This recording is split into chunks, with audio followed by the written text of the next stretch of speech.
I like milk, but if I didn't, what are my other choices? Milk is a carbohydrate choice, so what you would do is to substitute another carbohydrate choice, like maybe fruit, a small piece of fruit in there, or else maybe a little bit, a third a cup of pasta could be there, or a piece of bread. But you also need to consider what is the nutrient that you're losing by not having milk, which is calcium, and ask your physician for advice on how much calcium you should be taking if you do not drink milk.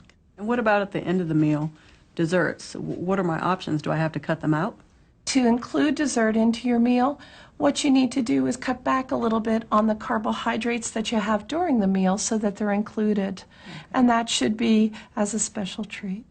How about other meals like breakfast and lunch? Well, Janet, that's a very good point. You need to watch the carbohydrates. Lunch is pretty much the same as the supper time. Breakfast might be a little bit different, but the idea is the same with a certain amount of carbohydrates, watching the fat and the protein.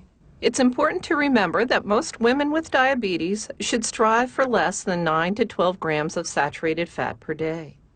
And most men should be between 12 and 15 grams per day. Everyone should aim for less than 200 milligrams of cholesterol per day. About 45 to 60 grams of carbohydrate per meal is a starting point. You may need more than this depending on your activity level, age, and targets for blood glucose and cholesterol levels. You can see that creating a plate is easy, but this is just the first step. You also need to be aware of the kinds of fats that are in the foods you eat. That's because some fats can raise your cholesterol level, increasing your risk of heart disease. Keep in mind that some cholesterol, known as HDL, is good, since it helps to remove deposits of bad cholesterol, called LDL, from the walls of your arteries. Basically, cholesterol is a fat-like substance that carries tiny clumps of fat and protein to parts of the body that need it. But if left unchecked, it can build up and interfere with blood flow, which can cause high blood pressure, blood clots, even heart attacks and strokes. Since diabetes can affect the balance between good and bad cholesterol, it's important to eat foods that can help your body maintain a healthy cholesterol level. I eat a lot of fresh vegetables, and salads. I happen to like salads. I love salads. I do at least a salad a day. And my cholesterol dropped. All my numbers dropped. As much as possible, avoid eating foods that contain saturated and trans fat. That's because both of these can raise your LDL or bad cholesterol.